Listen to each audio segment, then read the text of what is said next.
مايكل فيليبس ولد صغير اتقال عليه من صغره إنه عنده فرط حركة ومش هيعرف يركز في أي مجال. لكن أول ما لمس المية وهو عنده 7 سنين اكتشف عالم مختلف. والدته وقفت معاه ومدربه شاف فيه موهبة، لكنه وهو عنده 15 سنة خسر سباق مهم جدا واتحطم. وقتها المدرب قال له: البطل مش اللي مستحيل بيخسر، البطل هو اللي بيقوم بعد الهزيمة. الكلمة دي ولعت جواه نار.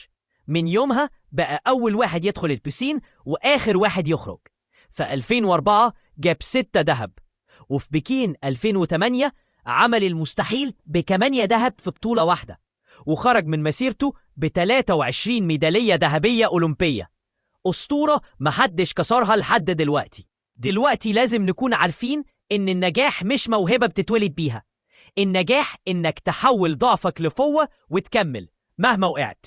كل بطل ليه بداية، وبلو فيت هي أول خطوة ليك. تابعنا وابدأ رحلتك.